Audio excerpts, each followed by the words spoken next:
All right, doing very well on participants. As you can see, we're getting close to 150, and we had many more registers, so we do want to be thoughtful about giving you a few more minutes to let those folks log in.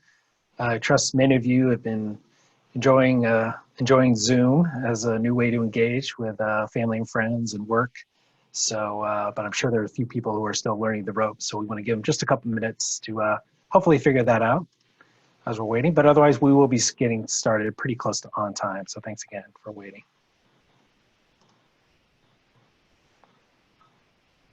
And I'll also say, as you notice, we've got kind of a global mute on for everybody. Hopefully you can understand with close to 150 people joining, we want to minimize the background noise so that it's easy to hear for everybody as part of this. So thanks again for that. Okay.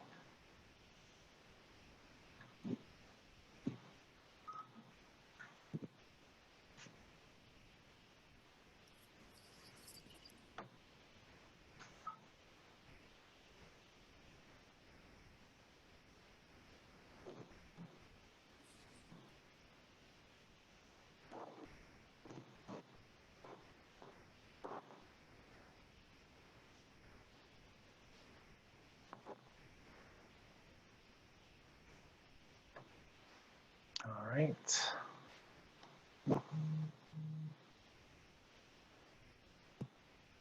So we're doing well. It's kind of fun looking at the attendees joining. It's kind of a countdown, see if we can hit 150 before we officially get started. We're getting pretty close, which is great to see.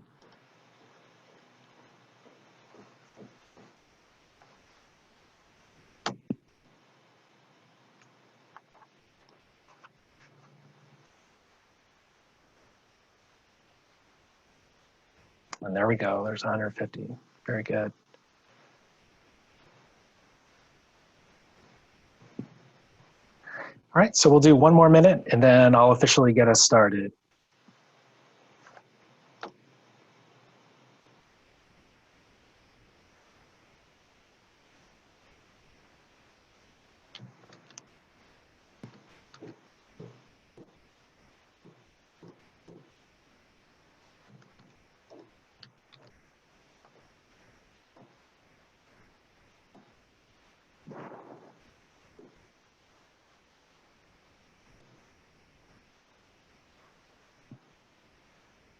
All right.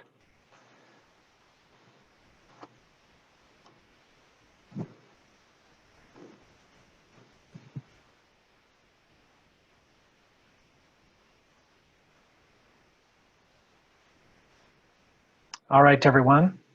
Thank you again for your patience. Welcome to the live webinar for Plan Hillcrest to kick off this project. And we are very excited to have a great turnout tonight. So thank you for making the time to be here. And as we're we're getting used to the new normal for now, at least, about how we're going to engage and conduct civic engagement. We appreciate you working with our webinar format for tonight. And we have a lot of great information to share with you tonight. And we also have opportunity to hear from you as well. So we will make sure that we open up those opportunities for you in the 90 minutes that we have for you. We think we have a good balance of sharing information with you about this effort, but also hearing from you as well. And we'll have an opportunity for everybody to hear from each other as well. So with that though, let me I'm gonna quickly go through these slides one more time. I have these rotating as we were waiting, but I just wanna specifically point out, again, you may use your computer audio as you see fit, or you can certainly join with a call using the call-in numbers that were provided to you in your invitation when you registered. So please consider that. It'd be helpful if you can use the rename button under participants if your name isn't fully showing. We'd love to know who everybody is and is part of the record tonight. That'd be really helpful. So as you can see, there's instructions for how to do that on screen. And then we'll also be receiving your comments tonight primarily using the chat function in Zoom. So as you can see, I have a screenshot here for you to see at the bottom of your menu when you're in full screen mode. You should see the chat indicator there, that icon. So please do click on that to have kind of open up the chat so that you can send messages to me, Andy Pendoli, and but the rest of our team can see that information and I'll also be sharing that information back with all of you as well. So we expect a lot of chats, a lot of comments going fast and furious, and on the back end, we're going to kind of bring those back to you in a very visible format that I'll share with you a little bit later. So be prepared to do that. And we do, again, just for your experience overall with these slides that we're going to show, we do recommend you use the full screen or fit it to window mode if you can. So to do that, double click the screen itself or click Start Full Screen up in the right-hand corner of your window. You should be able to see that. So we are recording this webinar. We will then post this recording later on the project website, probably in the next couple days. And then in a couple weeks, we'll have a kind of a traditional summary report of the meeting. It's the webinar itself and the outcomes overall. So if you have any troubles logging in or using the features, you're welcome to send an email to my colleague here, Joey Nielsen, jnielsen@migcom.com. There are a lot of people here tonight.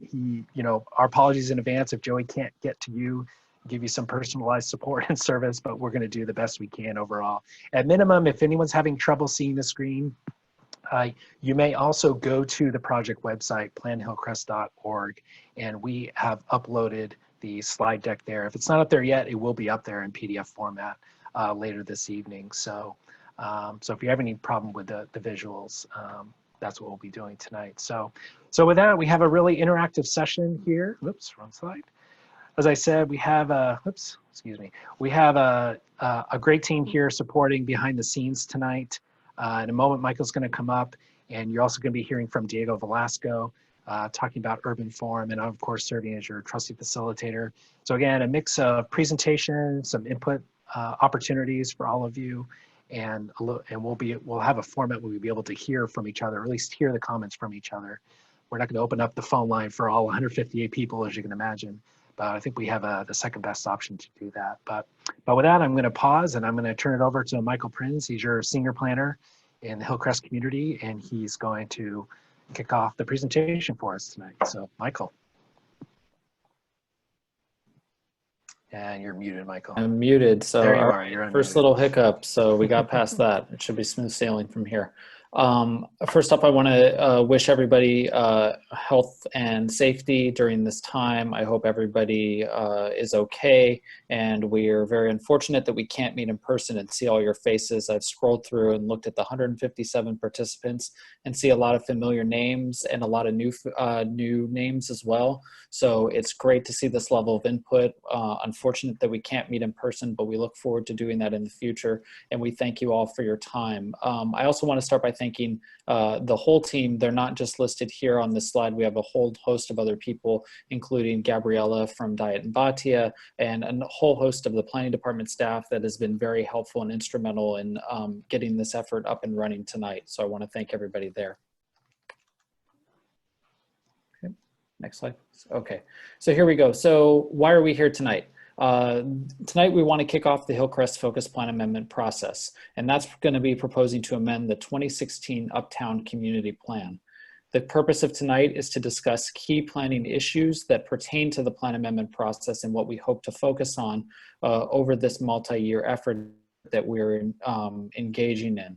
These includes the LGBTQ+ community and historic culture of Hillcrest, identifying the opportunity for neighborhood public spaces, improving mobility connections and access within and between the community, establishing and maintaining a thriving business district, identifying urban form opportunities, as well as opportunities for new housing. So again, tonight we're going to provide a background information pertaining to Plan Hillcrest, an overview of what we hope to achieve through this process.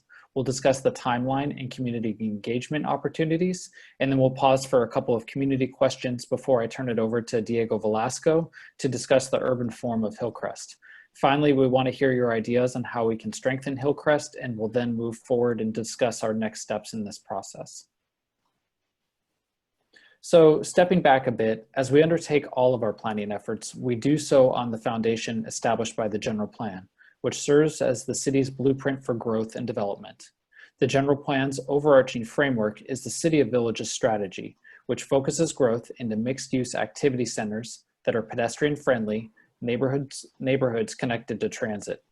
The general plan promotes the integration of public space in villages and guides the preservation of historical and cultural resources.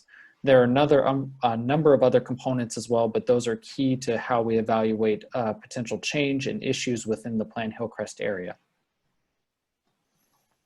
Building on this foundation, the Climate Action Plan was adopted in 2015 to ensure the city achieves greenhouse gas emissions reductions through local action.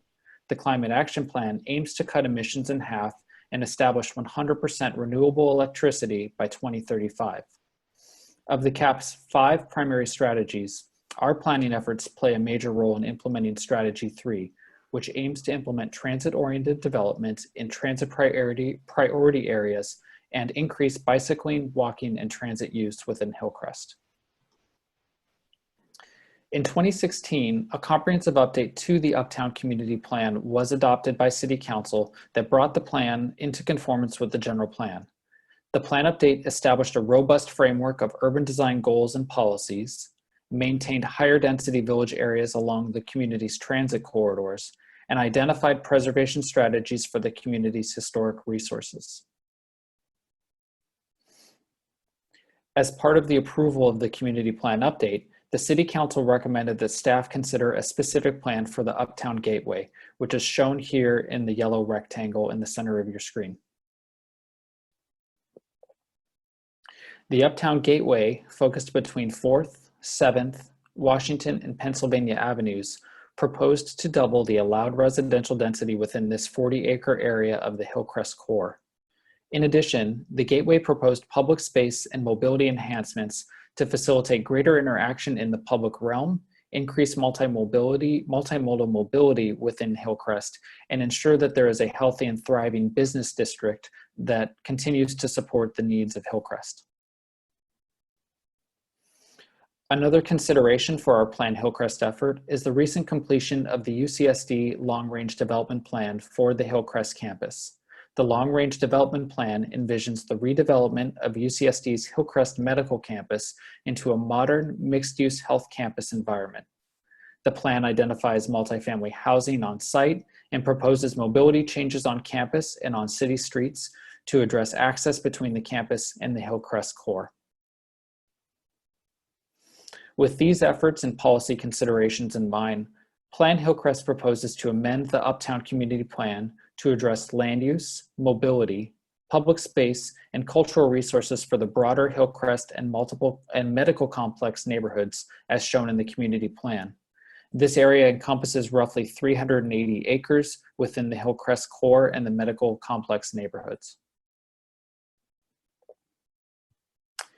There are 5 primary objectives set forth for the plan effort and the things that we are seeking to achieve through this process.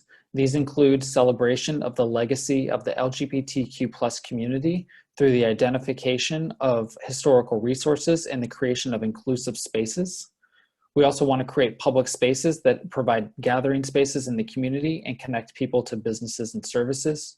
We want to strengthen mobility connections to make it easier to move around and access areas within the community and help achieve our CAP goals. We want to support local businesses to ensure a thriving and sustainable business district. And we also want to address our housing needs by increasing housing opportunities near transit to address the housing crisis that we are currently in. One key element of Plan Hillcrest that we would like to emphasize is the historic preservation and cultural heritage strategy. The city will work with the community and build on previous efforts to identify and evaluate sites that are important to the LGBTQ+ community. The city will complete an evaluation of the Hillcrest Potential Historic District, which was identified during the 2016 Community Plan Update, to determine if the potential historic district is eligible for designation for its association with Hillcrest's LGBTQ+ history. Ultimately, this historic engagement work will provide an opportunity for social and cultural history to interface with urban design, public space, and transportation planning to create an engaging urban environment that celebrates the community in Hillcrest and informs the public through opportunities such as plaques, banners, wayfinding signage, public art, and similar measures. We have a survey that is posted on planhillcrest.org and on the City of San Diego's Planning Department webpage, and we encourage everyone to add their voice and knowledge to this effort as we begin to move forward on this step.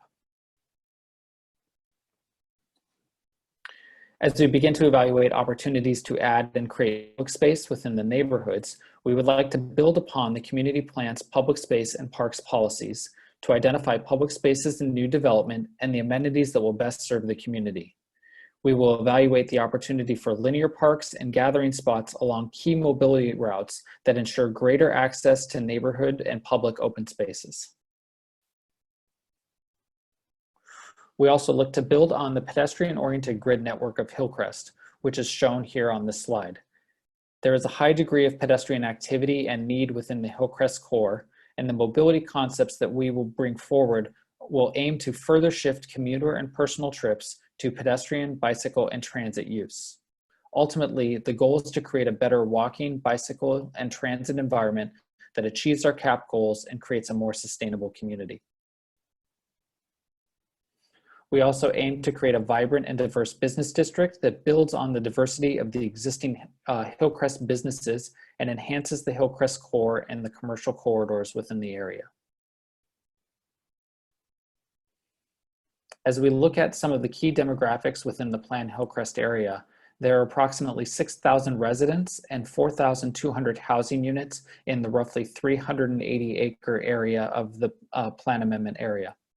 Roughly 17,500 people work in the area, with the vast majority of those jobs concentrated in the healthcare sector in the UCSD and Scripps Medical Complex. As we begin to consider how we address our housing needs, we see that San Diego has shown a long-term decline in housing access over the last 40 years, while the US has shown an increase in housing access in that same time period.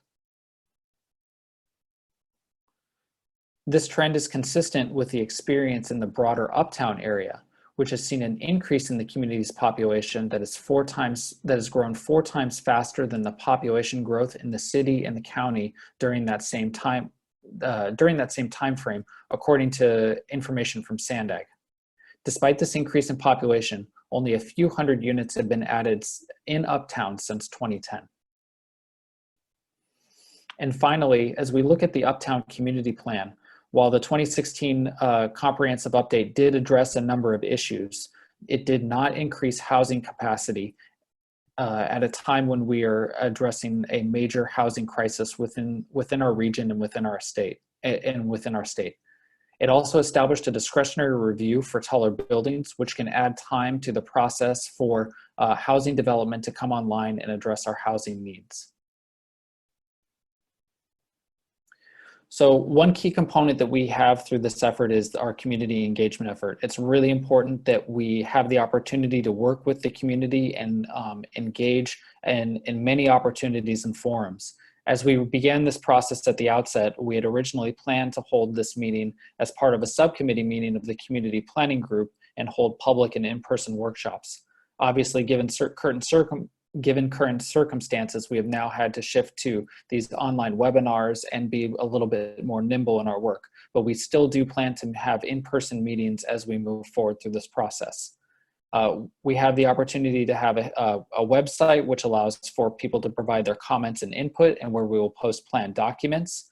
We'll have webinars like the one we're holding tonight, and we do plan to meet with the planning group and the planning group subcommittee throughout this process, whether it's through Zoom meetings or in person. Finally, we have an online survey already that's been on the website for a few weeks now pertaining to historic and cultural resources within the community, and we will be posting a Maptionnaire exercise, a mapping exercise that you'll have the opportunity to address the key objectives in an interactive format, which we'll preview tonight. In looking at the overall project schedule, we are currently in phase 1. We're sort of doing the project launch. Again, this is the first kickoff, and so we plan to, as like I said, have live webinars, online surveys, and meetings with the community planning group and the broader community through meetings like this Zoom meeting. As we begin to generate input on each of the concepts and focus areas, we will begin to develop concepts later this year and start to vet those through community and get input. Those concepts will then ultimately get folded into a draft community plan amendment, which will look at any necessary modifications to the Uptown Community Plan to reflect the proposed land use, mobility, public space concepts, as well as historic and cultural resources, policies, and figures that will be included in the community plan amendment. That will then be carried forward through the environmental review process. And then ultimately we hope to begin the public approvals process at the end of 2021 and early 2022, which will include a vote of the community planning group, as well as city council committees, the historical resources board, and ultimately city council. Again, we plan to and will include public engagement opportunities at each interval throughout this process, and there will be multiple opportunities for everyone to provide their input and feedback on these concepts as we begin to shape our ideas. So again, I want to emphasize the things that we are seeking to achieve through this planning effort. As I mentioned, we want to really focus on and celebrate the legacy of the LGBTQ+ community, improve our public spaces, strengthen mobility connections, support local businesses, and address the housing needs within this community. Great. All right. Thank you, Michael. Great start to this webinar here. Thank you all. A number of you have already started sending in comments through the chat, so thank you for that. And we're going to be able to start responding to those a little bit and mapping those out. But in the meantime, I want to offer up for you a poll, and I'm going to launch this right now. Michael just mentioned these objectives, and what we'd like to do is have you respond on screen. Which of these objectives is most important to you? And you can choose one or more, 1, 2, or 3, or 4, or all 5 as you see fit. So just interesting to take our collective pulse and see, collectively where we hope to see some positive outcomes from this effort. And then I have another question for all of us after we run through this poll. So we've had almost half of you respond already, which is great, and I will show you the results in a few, just probably in less than a minute here. So keep them coming. It's good to see. Seems to be a lot of interest on the creating public spaces as a critical objective overall.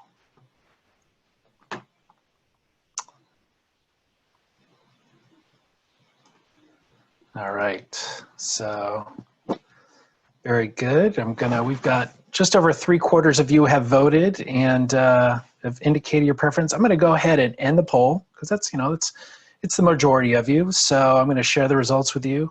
And as you can see, a lot of great interest in public spaces, clearly, just a lot of interest overall with all of them.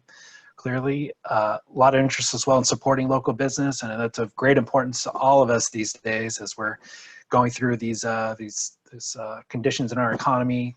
And then, of course, housing needs. A lot of you still identified that as critical, strengthening connections, and of course, celebrating the legacy. So it's good to see we've got a relative balance of interest across those results. So I'll go ahead and close that out. And what I'd like to do now is actually open up another question to you, as you see here on screen. And this is, again, we want you to come back to the chat box and give us some more specific comments as you like. But so what are some of your ideas for how Plan Hillcrest can potentially improve the community? We talked about these 5 objectives: public spaces, connectivity, housing, culture. What are your thoughts about what that achieves? What's the experience you'd like to see? What are some positive changes you'd like to see in the community from there? So please do use the chat, as many of you are already. Thank you for that. And I'll do a little bit of narrating of some of that input coming in.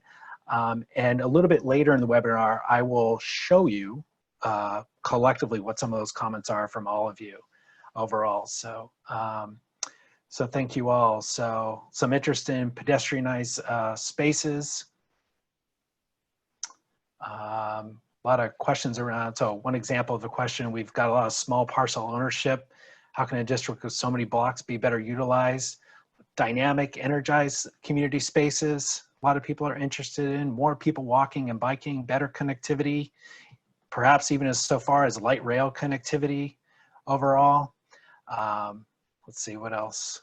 It's coming in fast and furious, which is fantastic. Thank you. And keep them coming here. Green streets with trees, inclusionary housing is some interest here. Stronger identity, as mentioned by someone. More green space overall. More of a live, work, play environment, I see as a specific comment. We're in a transition phase here in Hillcrest. We need safe pedestrian spaces, ways to get around that are easy. Thank you, Catherine, for that. Do know we've got so much great participation tonight. I'm certainly not going to be able to reflect every single one of these comments coming in. It's just fantastic how many are coming in, but I can promise you, again, we are recording this here tonight. All of these comments will be part of the record of this meeting. And like I said, a little bit later, we'll be able to step back and look at these comments overall. So now some of you are peppering in some questions, which is certainly fine. Michael will be responding to those questions that he can tonight overall. So look forward to hearing a little bit from him, possibly very shortly. So supporting local business and active transportation at the same time. We want to be thoughtful about with small businesses, helping business improvement districts, improving maintenance, addressing homelessness in our small businesses. From public access perspective, access to the canyons to the north, safe public spaces overall. We also want to be thoughtful about a balanced community, as one comment. Better parking options in Hillcrest, possibly a parking structure like North Park. So continued mixed use commercial and residential would help support small business.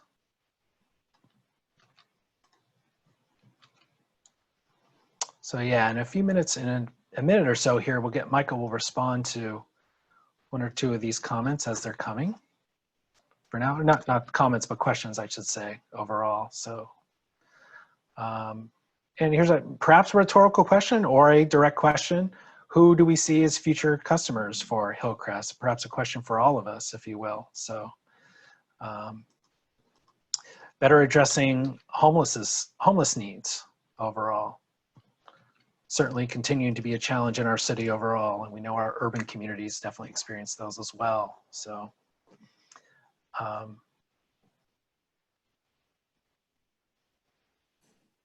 very good. Yeah, so I would just, I just chime in here. I'm looking at all of the comments as they're coming in. I really appreciate all the feedback and input. I know that we're getting the diversity of input, whether it's greater support for more housing, the need to focus on public facilities, including our parks and plazas, and sort of questions about mobility connections and strengthening connections. And so I want to ensure you that, as we look to evaluate concepts, we want to take all of your feedback and input. And we do not do this in a vacuum. We look at this as part of all of our broader efforts, including efforts that are being done by other agencies within the region. So as SANDAG looks at its 5 big moves and looks to perhaps reevaluate transit, not only within the Hillcrest core and connections to downtown, but regionally, we will evaluate how we can best plan for and design the public realm and our street system to take advantage of that and to ensure that transit access is emphasized and prioritized. Great, thank you.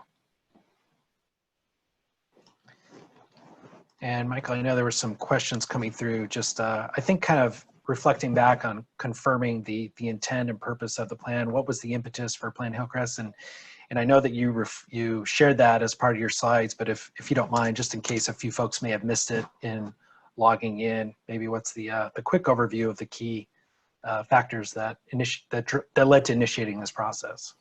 Yeah, so just to summarize again, I know that the 2016 was a lengthy and comprehensive update that did address a lot of the issues that were identified by the community throughout the process, whether it's creating a very substantial and robust urban design element, historic preservation strategies, identifying a street tree canopy, a land use map which maintained high density along the commercial corridors. However, there was not an increase in residential capacity, and this has become a substantial issue as we look at the housing crisis that faces us not only within the core of San Diego, but the region as a whole. And so each of our planning efforts has to do what we can to not only address that housing crisis by increasing capacity and bringing more units online, but also addressing the climate crisis that we are currently in and looking to achieve our CAP goals and further those by shifting mode share from vehicle miles traveled to more sustainable methods of transit, whether it's walking, bicycling, or transit use. Those are all of the impetus. And this, again, it started with the direction from the City Council at the adoption hearing in 2016 to the department to consider a specific plan for the Gateway area. However, as we've looked at our broader policy issues and the issues that we face as a region, we made the decision to build upon that effort to look at ways that we can really strengthen Hillcrest to address these issues, as well as addressing the need to identify a greater amount of public space within the Hillcrest core, and the ability to identify a cultural district specific to the LGBTQ plus community and its history. This is a pretty unique opportunity, and maybe a one of its kind district. And I'm sort of speaking a little bit out of turn because I'm not as versed in this as our historic and cultural staff is, but we do see this as a really robust opportunity to address and identify opportunities to really celebrate the Hillcrest community and the LGBTQ plus culture that exists today, as well as the legacy that it's had in Hillcrest for, you know, a number of decades. Right. Michael, I know that some of the other, again, everybody, thank you for all the comments. Mostly it's comments, but there are a few questions that are popping up. About building heights, for example. Are any of the other communities conducting focused plan amendments focused on housing? Is Hillcrest the only community that has to accommodate more housing in the near term? Get any thoughts around that, Michael, that you can share? Yeah, certainly. So, I mean, just in terms of each of our planning efforts, I mean, we have a number of plan updates that are currently in process now. We have the Mira Mesa Community Plan Update, the University Community Plan Update, and the Kearney Mesa Community Plan Update. I'm sounding like a broken record when I say Community Plan Update over and over, but all of those communities are evaluating land use and housing opportunities, transit connections, employment lands, and looking to address our housing needs within each of those efforts.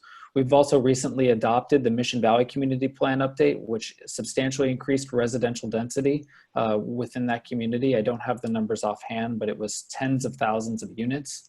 I just completed work on, it wasn't just me, it was a whole city team effort on 2 specific plans along the Mid-Coast Trolley Line, the Marina Corridor specific plan and the Balboa Avenue Station Area specific plan. Those are sort of similar to the focused amendment area in terms of size that we are evaluating, but those were different standalone documents that we proposed to create. In this one, we think that we can achieve that same level of evaluation from a land use policy, mobility policy, and public spaces within just an amendment to the community plan instead of creating a standalone document, really integrating that into the community planning effort. I basically just rambled a lot there, but the point that I wanted to make at the beginning, at the outset, is that as a department and as a city, we are evaluating housing needs and all of the issues that we've identified here at a city level through these efforts, and we will continue to do so in every community. Okay, thank you, Michael. And I think in a moment I want to move us on, and I just again want to acknowledge at least some of the other comments and questions that have been coming through. Seeing some commentary, some people are interested in seeing more housing and perhaps even some building heights in some locations. Others have great concerns about that. So sounds like these are areas that we'll need to look at more closely as part of this planning process about if and how, the ways that those elements can be accommodated overall. So, so good. And I know there are more comments and questions here too. And like I said tonight, I want to appreciate everybody's patience with the great attendance we've had tonight. Michael won't be able to respond to every comment in the webinar, but outside of this meeting, as part of our summary document coming out of this meeting, we'll be able to do that and respond where we can to the questions overall. So good. So with that, what I'd like to do is now move us on to the next part, and we will be opening it back up to you to take more comments. You're welcome to continue to use the chat function to send more comments overall, but I do want to let you know we're going to bring on Diego Velasco now with City Thinkers, and some of you may know him. He's worked for a long time here in our urban communities in San Diego and the broader San Diego region, and he's going to talk about the urban form side, if you will, aspect of this effort, and what's some of the initial research looking like, and what are some of the key considerations that are starting the process here as we move forward. So Diego, please. Great, thank you.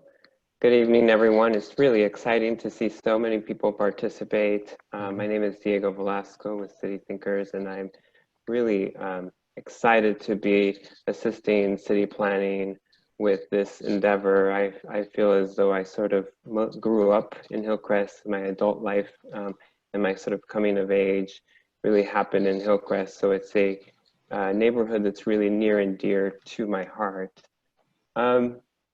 For this first meeting, Michael Prince and the city planning asked if I would provide just a really high level overview of kind of big picture existing urban form characteristics, really with the goal of establishing a lens or sort of a framework for our ongoing conversations as we talk about the area.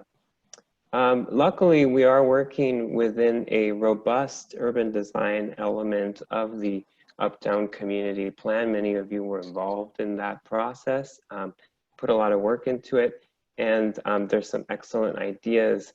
And what you'll see today in large part just kind of corroborates a lot of the thinking that went in behind some of the big picture urban form patterns that are spoken about in the community plan. We also should recognize that Hillcrest is one of the oldest neighborhoods in our city. It very much is blessed with a traditional neighborhood development pattern, which makes it a really incredibly diverse and walkable environment. One of the first things that pops up is that patterns seem to vary slightly across 3 areas of Hillcrest, which begin to emerge as maybe potential focus areas of the neighborhood. This is certainly how I personally have experienced it, with an area that is sort of north of Washington Street, has its own kind of feel. And then with 163 providing a sort of transition between the western side of Hillcrest, what you might consider the core, and then the eastern side of Hillcrest, and many of us traipsing back and forth from one end to the other to support different local businesses in the area.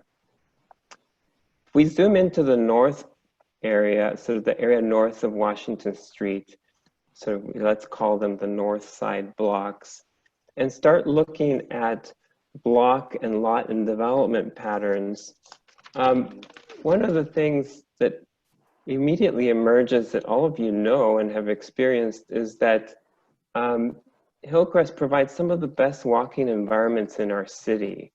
And I would argue this was not by chance. This does not happen by chance, but rather it has a lot to do with the underlying block patterns, the compactness of those blocks that really facilitate walking around and create great connectivity, and this area certainly shows that.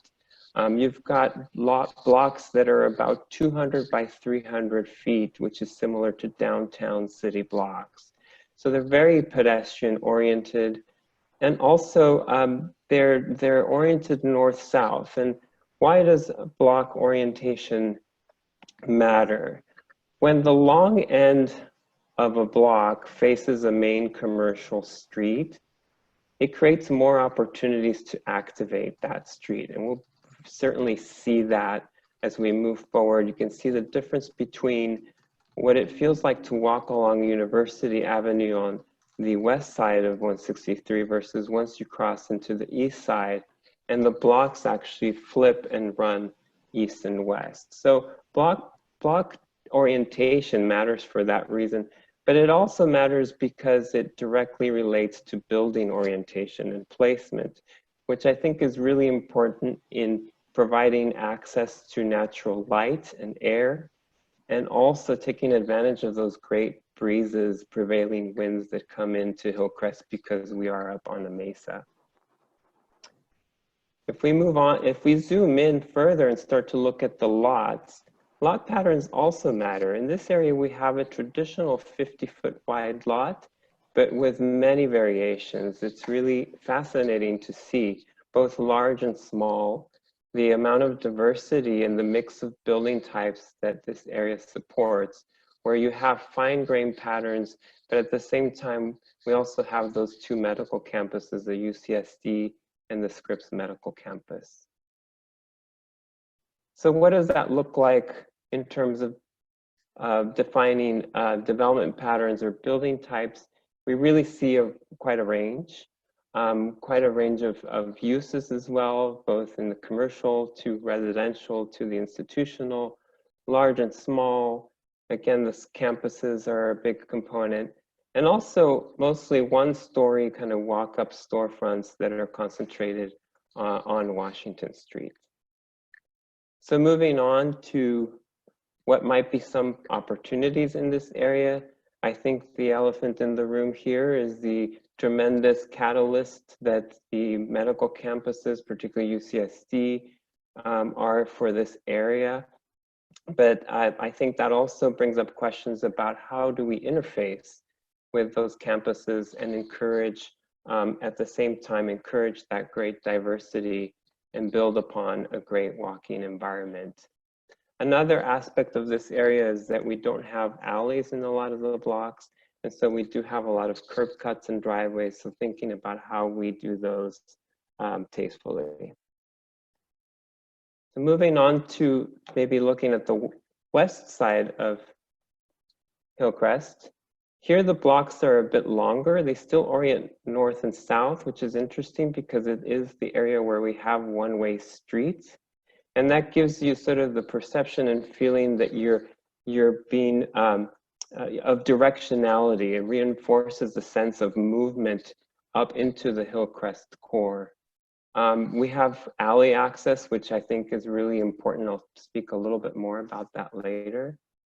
And again, very pedestrian-oriented area. If we zoom into the lot patterns, next. The fine grain lots, also the 50-foot standard lot prevails, although there are several exceptions. And also it's supporting quite a mix, also larger scale type of development is supported in this area. And the building orientation and the lot depth, with the lots are about 135 feet deep, really facilitate mixed use development with parking being able to be accessed off of the alley in a very tasteful way. And I think we've seen more vertical mixed use in this area than perhaps the other two areas of the neighborhood. So that diversity, of course, translates, just like the other areas, to a diversity of building types, both large and small in their format, both vertical and horizontal mixes of uses, and a lot of walk-up storefronts, which I think really contribute to that active environment. What could be some opportunities for this area or things to look at? Oops, if you can go back or forward rather. One more, okay. Encouraging, continuing to support that diversity and that fine scale or fine grain, which can be done in multiple ways, both in small and large buildings. Building upon a really great walking experience. I think a lot of that also has to do with streetscape, as you can see in this particular segment of 5th between Pennsylvania and Washington. You really get that sense of place because of the mature trees. And supporting more mixed use, finding ways to really encourage that and to make it easy to do that.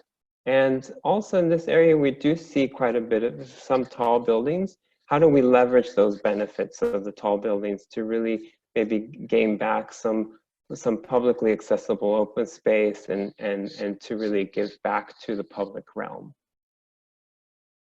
And then the last section would be looking at the east side of Hillcrest. We got a real mix of block patterns here, both long but also irregular shaped blocks. There's a bit more auto orientation in this area. Some of the blocks do have alley access. One of the interesting things here is that seems to be sort of a split in urban form patterns between the north side of University, which has more of these sort of drive-up strip commercial, and the south side, which has the older traditional storefront. So really thinking about what that means will be important as we move forward. Next. The standard block in this area is 50 foot as well, but it has quite a number of variations and quite a number of mix of both small and large lots. And I think that really, again, just like we've seen in other cases, support quite a mix of different building types, as we'll see in the next slide. Next. We have, what's interesting here is we also have a mix of walk-up storefronts, but also the drive-up strip commercial, which I spoke about earlier. We also do see some inward focused retail, particularly on the north side. And this is an area that has, of course, some of our key landmarks and some distinctive architecture, particularly focused at street intersections or corners of the neighborhood. So what are some opportunities? Well, we've got large opportunity sites in this area. Many of you know of them, and we have talked about them for years. I think there's an opportunity for more street activation on the north side of University. I've been around long enough to have witnessed the wider sidewalk on the south side and the impact that made, the positive impact that made to facilitate walking in the neighborhood. So doing more of that and embracing, again, that diversity of building types and building uses, and maybe welcoming a little bit more intensity and scale of development, particularly marking some of the intersections in this area. Next. So what this tells me, or what this tells us, is that Hillcrest is an incredibly diverse and rich physical environment. And that's important because I believe this is the key to supporting a diverse social and cultural environment that reinforces a healthy LGBTQ+ community and healthy local businesses.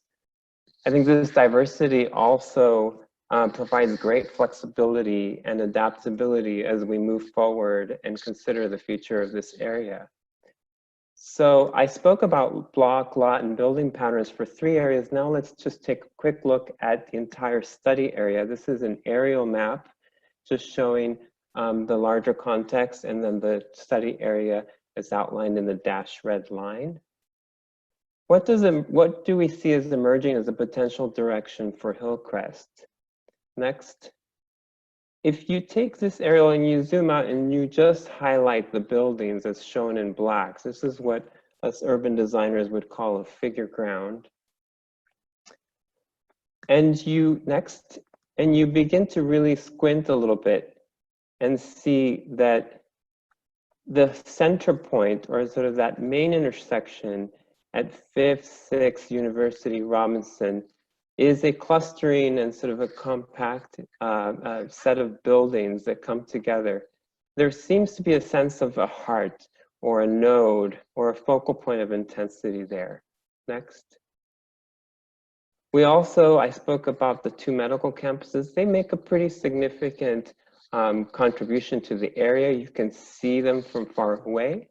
Next.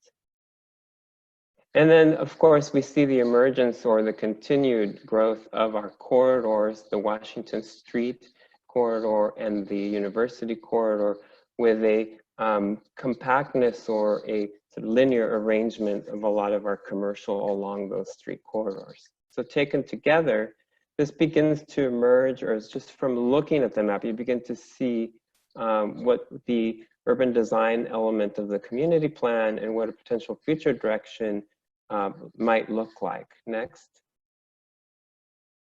So the community plan has done a pretty good job of outlining this idea of community nodes, which are really, my best definition of those are focal points of intensity or activity, and corridors, which really are our main streets. Washington, University predominantly, maybe Normal Street begins to emerge 5th and 6th and 4th.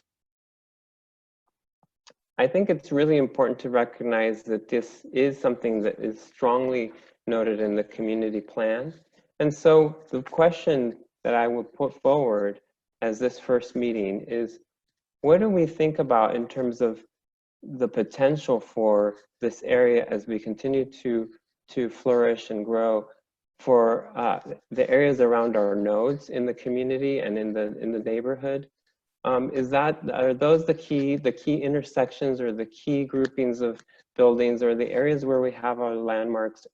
How does that physical environment support public space, quality public space, but also culture and identity and the activities that form around culture and identity? And then next, also thinking about, in the same way, about the public space around our main corridors as being kind of the place of urban life that again begins to support our local businesses, our connectivity, those 5 elements that Michael spoke about. Next. So we have really great corridors and nodes in the community. You all know them very, very well. And so the real question is, how do we encourage diversity in these areas? Next. And how do we do that in a way that also supports these 5 objectives that we're looking at of community and culture, of public space, of strengthening connections and our businesses, and really beginning to address housing needs? Do our nodes and our corridors provide a framework and a lens through which we can actually think about the future of this area? And I will put forward, just for discussion and then pass it off to Andy, what are some key considerations we should be thinking about when we think about our nodes and our corridors and these sort of 5 objectives that we put forward. So Great. With that, I pass it to Andy. Thank you. I probably went way over. No, you did fine. My apologies, Diego. I was controlling the slides for Diego, and as you saw a couple times, not doing the best job. So I apologize, Diego. Thank you for your patience. So thank you for that. And yes, this is the question we want to pose to you for our remaining time, is to get some of your thoughts about key considerations when we think about from a nodes perspective or from a corridors perspective as they relate to the study objectives overall. And so we'd love to hear first from you, focused on nodes. So when you think of this notion of, as Diego described them, what are some ways that specific nodal locations, if you will, that maybe the ones you see on screen, maybe there are other nodes identified that can address public spaces, can address improved connectivity, supporting local businesses, housing needs, celebrating the legacy of LGBTQ+ communities. So I'd love to start to get comments from you in the chat about specifically from the nodes overall. So we'd love to start seeing comments along those lines overall. And a lot of continuing big picture questions about the process overall. And would love to hear more about, there's a lot of, I've seen different comments related to supporting the idea of focusing on addressing culture as defined here as one of the objectives, but also some concerns about how that's further tracked and addressed overall. So seeing some varying comments here tonight about needing a little bit more focus on the history of the area that might inform this conversation more closely. A lot of interest at Fifth and University for safety for pedestrians and bikers.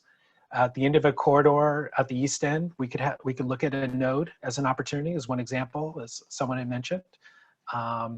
Looking more closely at changing traffic patterns and emphasizing transit at nodes is an idea that was mentioned. Looking at some of the major existing buildings that are there. For instance, the AT&T building was mentioned by somebody. What is the future of that facility, and should there be any sort of proactive planning around that right now, as one example? Pedestrian only focused around nodes in central Hillcrest. Should we think about closing University between 3rd through 6th, 4th or 5th? So some pretty aggressive potential concepts there brought up. So thank you. Still a very car-focused community, someone noted, and how are we thoughtful about better addressing a better balance overall? I think as part of the comment is there. So thank you. Thanks for those comments, continued comments. You know, one example, one perspective is that a lot of the nodes are being created somewhat organically or by market forces, by small businesses or large businesses coming into those locations, that those businesses are the ones that create those nodes. So that's interesting perspective. Thank you for that. Some suggestion about art and placemaking at nodes, helping elevate those as locations. So there's another perspective that, you know, here we are at the top of the mesa, creating public space along the boundary with Mission Valley, for example. We have a major topography change. Is that something we could better leverage, for example? So thanks for these ideas, really good. Normal Street, Fifth Avenue, Park and University. Is there a center of this community? Is it one of those? Should it be others? Interesting questions, thank you. Living street strategies, for example. A lot of ideas around mobility, traffic circle concepts, for example. Trolley coming through some of the nodes, that'd be a major change, of course. So some more thoughts around shifting away from the auto-oriented nature of our streets as they are here specifically. Andy, if I can just jump right in, I also wanted to make sure that that folks that also were thinking about Park Boulevard as a shared corridor with North Park, or the, you know, it's just half of it would, I guess, technically be outside of the Focused Plan Amendment area, but it is still a very important corridor and connects to the rapid bus, and also there's a key intersection there with University that it should be considered. So sort of strengthening connections between communities is also an important thing that we can accomplish through nodes and corridors. Right, right. Thank you. I know I see one late breaking comment coming in, I think kind of along that point, Diego, that those connecting points with North Park are opportunities to better improve connections as those nodes. So a little bit more focus on mixed use development to create community centers was a suggestion. But we have to continue to be thoughtful and careful about adding density that, you know, we have, in some people's view, we have really constrained east-west arterials and collector streets. We've got to be careful about where density may go and how we increase intensity in that way as it relates to the flow of some of our corridors. So thank you.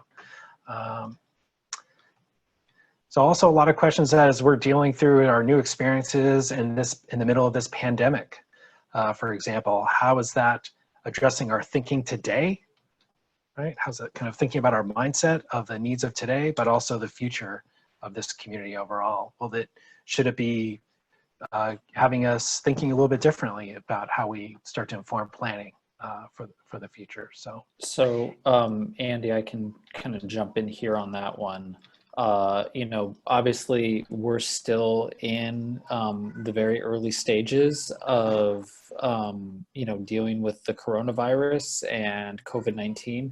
And so it's difficult for us to understand the importance of density as a factor in community spread. So one of the factors that we do know is that public health response time is crucial. So we will continue to monitor density as a factor throughout the planning process. And as we start to get more understanding of the virus and of the public health implications associated with that, we will in turn make recommendations that are in the best interest of the public health and safety of Hillcrest, of the city and the region as a whole. And that will be part of our process. Okay, thank you. And Michael, another question. So just to clarify, this question came up, is the city creating nodes? I mean, does this plan give the city some power to say, this location is now a node, we hereby will do things to change it, if you will, by our power as a city, or how? Yeah, What's the that's a good intent there? question. So the nodes that were identified by Diego in the slide here were originated from the community plan update process, which was the community plan was adopted in 2016. So these nodes, these areas of activity that are identified in the plan and that are further defined with urban design policies and obviously land use designations and densities. Those are all up for consideration. I mean, I've seen a number of comments here about the potential of adding nodes or moving nodes, and rethinking sort of where the center is and what that looks like. All of that stuff are things we want to be thinking about, and we want to hear input on in terms of what are the most important centers and intersections, so that we can really create anchors and a sense of place. I'm sort of jumping ahead a little bit, but we do have sort of that online mapping tool that we can get into and sort of preview, where we want people to sort of build on the information that we have to identify opportunities, in that area, so that we can begin to identify concepts. So again, I apologize for a little bit of rambling, but to answer the question directly, the nodes are identified in the community plan, and this focused amendment process does have the ability to make changes to that and to address nodes through this process. Great, thank you. And another question too. I think I offer it to everybody here for consideration, and I do want to move on here. But what example is that a public space could serve as a major node, for example? So that could be, specific locations on corridors. It could be a major public space like a park. So is there opportunity to create a relatively larger size park space in an urban community like this? So this is definitely a consideration we'll have to keep in mind. So I'm going to go ahead, and now we welcome you to give us more specific comments about nodes, and I'll encourage you, as you send in the comments, if you could indicate for us if you're being specific to nodes. So for example, I believe nodes should consider XYZ, things like that. But I do want to also open up more intentionally for corridors. Are there specific considerations about corridors as it relates to our 5 project objectives here? Again, the legacy of the LGBTQ plus community, creating public spaces, strengthening connections. Would love to hear more specific from you about the considerations for more corridor-based focus as well. So, and as those comments are coming in, one of the things I'm now going to do is shift to show you here on screen how we are capturing your comments here tonight. So I do want to stress for you, the chat is part of our transcript, all these comments you have coming in, so that's fantastic. But we are also, and bear with me one second, I'm going to shift my screen to share with you this kind of digital whiteboard, if you will. And as you can see here, what we've been doing is capturing, you may remember the brief poll we did with you a little while ago earlier on. We asked you about the objectives. We have a screenshot of that here, but you remember the first question we had you asked after Michael's presentation, what are the community improvements that you think would be most helpful? And so our team behind the scenes here has been organizing those comments along with the 5 objectives that we've identified. So a lot of thought about, strengthening the LGBTQ plus community with that focus, public spaces around forestry, dynamic spaces, landscaping, empty lots, pedestrianized spaces. Similarly with connectivity, green connections, transit, bus, trolley connectivity, more emphasis on transit than automobiles, pedestrian, bicycle focus, safety and connectivity, our local businesses, live, work, and play, really thoughtful about how we can support them through this land use development and connecting with the healthcare district. And of course, from a housing perspective, more affordable housing, smaller scale development. We have a wide range of thoughts here from all of you. So, and homelessness is certainly a consideration. We know that's critical too. I'm going to now move over. So with your comments around nodal opportunities, we've been organizing some of those comments here best we can, as you can kind of see on screen. And of course, we're starting to also populate your comments about corridors. So I encourage you to send those specific comments to corridors. Thank you for doing that. So a lot of thought about Washington, for example. There's a comment about reclaiming that as a corridor that's not as dominated by high-speed motor vehicles. And I recall seeing another comment earlier that Washington can be a better connector than a divider, if you would. So I'm probably butchering that comment a little bit, so my apologies for that. But a lot of thoughts around those lines as well. So please do continue to bring those comments in, and we're going to start populating your comments related to corridors here as well. So thank you for that, and we'll let you watch them as they come up. And I do want to, with all due credit to our team here, they're working fast and furiously. We have so many comments coming in at one time. They're certainly not going to be able to get every single one up on our whiteboard today. So my apologies for that. But do know, again, the chat record through the Zoom function is recorded as part of this. So we have that, and that will inform the details of all of our input here tonight. So I know there's been some good reference here to a lot of discussion that's happened among the Uptown planners as well.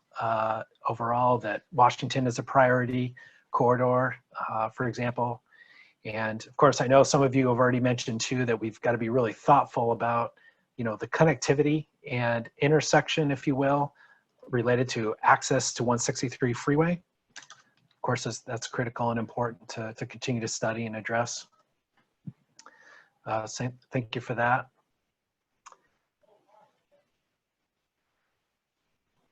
A lot of interest, or some commentary for at least, for the more density along corridors with mixed-use storefronts and residential units above of interest. Park and 6th could be more of a mixed modal dedicated shared space, for example, with access to Balboa Park.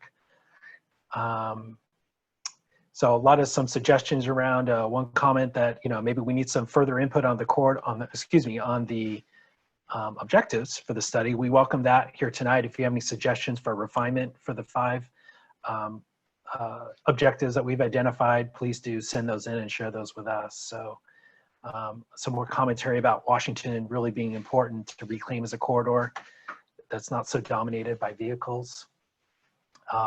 One example on corridors, thinking about red dedicated lanes for buses, green lanes for bikes, and wider sidewalks. So, okay, thank you. So one example about how that can be achieved from folks. And one question about, so there's been some commentary tonight about the need for more parking. Others are asking the question that may not be as critical as we thought in the past. So, but needs to be part of the mix as we look at a multimodal perspective for the future of this study area overall. So good. I'm going to catch up on some more commentary that we have here. And let's see.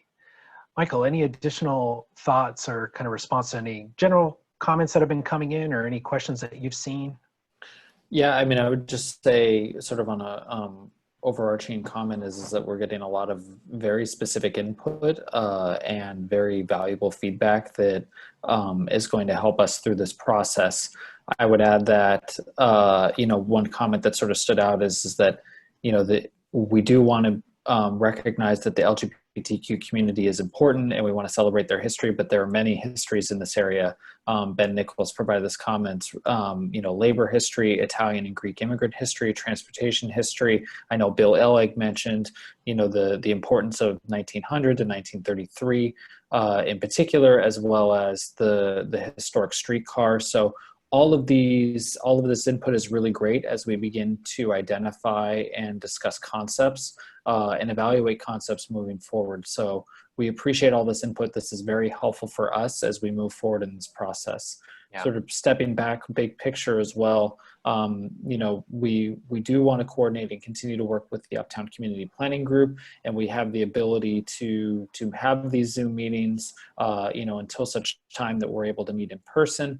And then for others who are not affiliated with the planning group, or if there are other community organizations, I am certainly willing to attend a Zoom meeting or any other sort of opportunity to discuss the project, provide an overview at other meetings, whether it's the Hillcrest Town Council, the Business Association, or other community organizations or groups that would like to hear more information about it, or would like, just to provide an opportunity to provide input just through not person to person, but through this interactive format.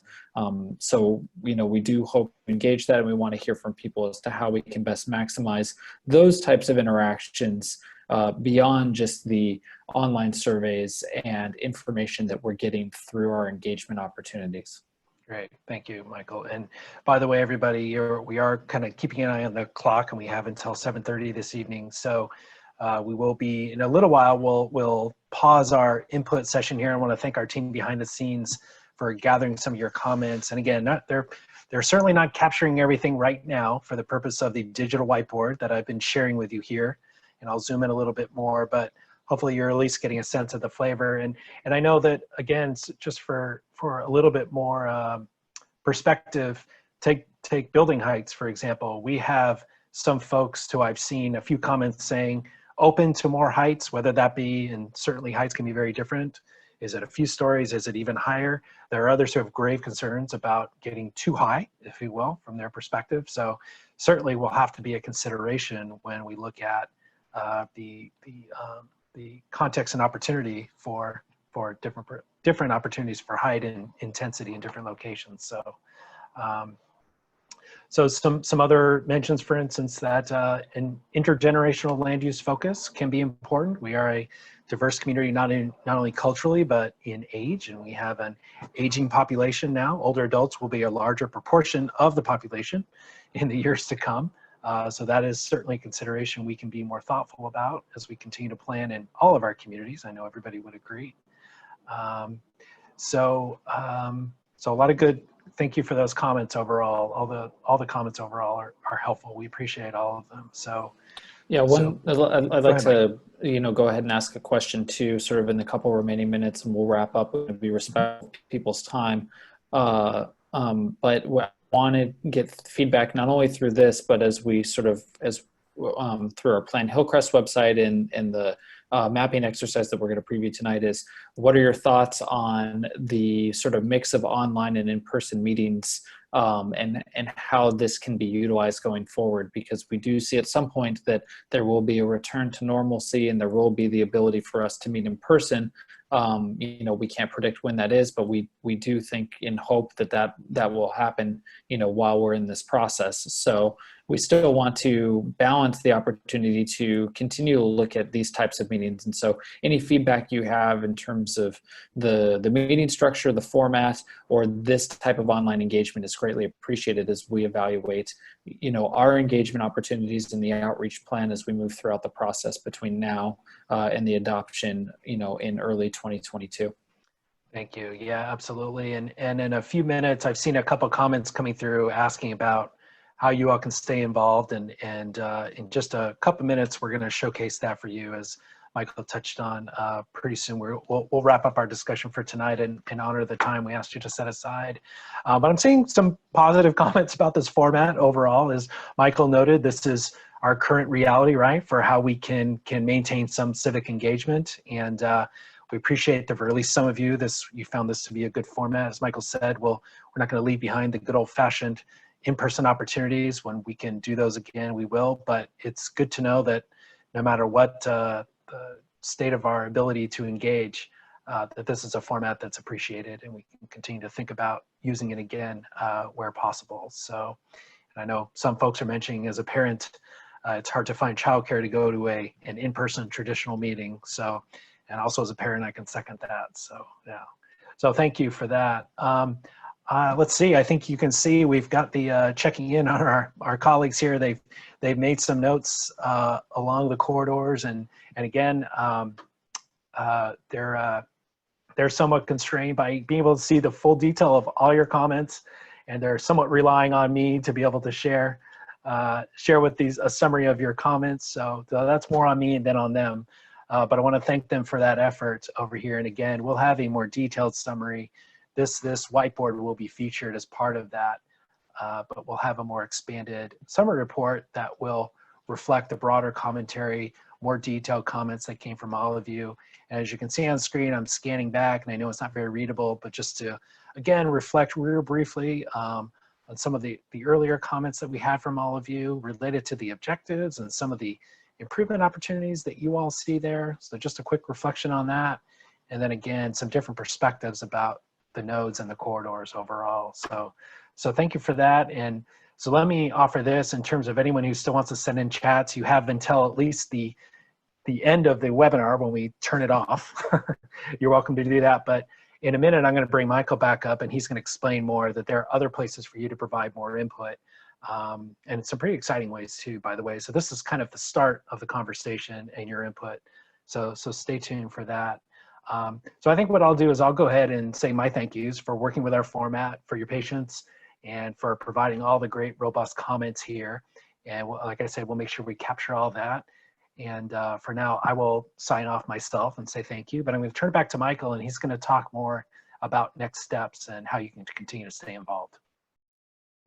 Yeah, thank you, Andy. And if you want to go back to the presentation to show the sort of the next step slides and stuff, I do want to make one point, you know, as I'm looking through this chat, I don't just want to focus on the positive comments we received, but I know that there have been some criticisms of this effort and the criticisms of this format as well. And I want you to know that we are taking those to heart and we want to find a way to address all of the community's concerns through this process.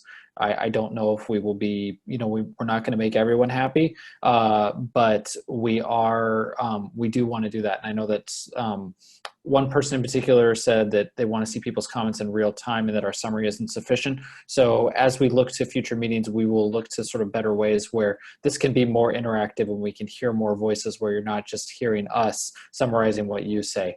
So, you know, understand that as well. Okay, so with that said, in the last couple minutes, sort of what I'm seeing here is the mural tool overlaid. If you can sort of throw back the presentation. Okay, there we go. All right, so the next steps that we have on our end is we're going to complete our existing conditions atlas, and so that'll provide a lot more detail. It's really going to be a focused atlas and looking at what are the existing land uses, housing information, businesses within the area, as well as some of the urban form information that Diego presented tonight, and a mobility analysis that looks at existing mobility connections, existing mobility roadways, as well as opportunities and challenges within the plan area. We have a Maptionary exercise, sort of a mapping exercise that we want to just preview real quickly. It's available live right now on planhillcrest.org. That's going to be available until May 15th. So you'll have a few weeks to review and go through that. And then finally, we want to meet with the Uptown planners as part of our next meeting. We can look to scheduling another webinar like this as we begin to compile the information, but we will be meeting with the Uptown planners, and our goal is to present in June to summarize the input that we've received sort of tonight and through the Maptionary process. The May meeting has been canceled. I believe the chair sent out a notification earlier this afternoon, and the next scheduled meeting is for Tuesday, June 2nd, and I believe that that point we do anticipate that we will hold that meeting via Zoom at this point. So I will work with the chair of the group to do that. If we can go back to the Maptionary exercise just real quick. So again, if you go to planhillcrest.org, it'll provide you a link, and the Maptionary exercise, and unfortunately we don't have a little preview here, but it allows you to basically go through and identify specific locations or specific opportunities or challenges that you have that you would like us to identify. A lot of those things have been written in the chat today, and there's the ability for those who weren't able to attend to provide that input as well in this mapping format, and we'll be able to collect that location-based data of, you know, issues along Washington Street, connections through University Avenue, 4th and 5th as being important corridors. All of the information that we received tonight and that we'll receive through this process will help us to identify concepts, again, in all of those key areas related to public space, mobility, LGBTQ plus history and culture, as well as addressing our housing needs and land use and supporting businesses. So that is where we are looking to go with this effort, to identify that input so that we can develop the concepts and vet the ideas we hear from the community.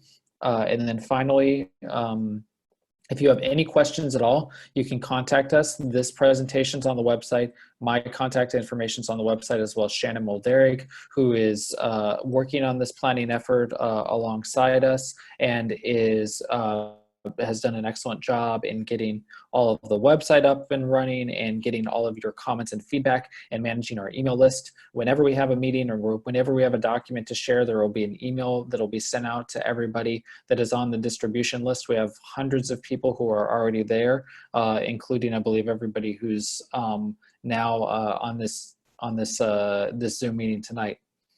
I believe that's all I have. I'll look, see if there's anything else real quick. But I just want to thank everybody for their time tonight, for providing their input thus far. It's really great input, and we look forward to working with you all as we move forward throughout this process. And with that, I'll turn it back to Andy or sign off, or however you want to do it. So yeah, I can give some last logistical points for everybody. So what we'll do again in just a couple minutes, I'll tell you what, I will leave it open, if you will, just the chat running until 7:30. That's not a problem. I can do that. And just to make sure you get in any last comments. But I do, as Michael said, do want to stress and encourage you to go to planhillcrest.org and find the survey there, because there's opportunity to provide a wealth of information and thoughts and ideas. So please go ahead and do that. And that will be another great way to be able to do that. And we'll continue to think about how we can refine this webinar format as we move forward for future engagement. So, so thank you. With that, I'll leave the comments open for another 3 minutes. And otherwise, we want to thank you and have a great night tonight. Thank you. great. Thank you all. Appreciate it.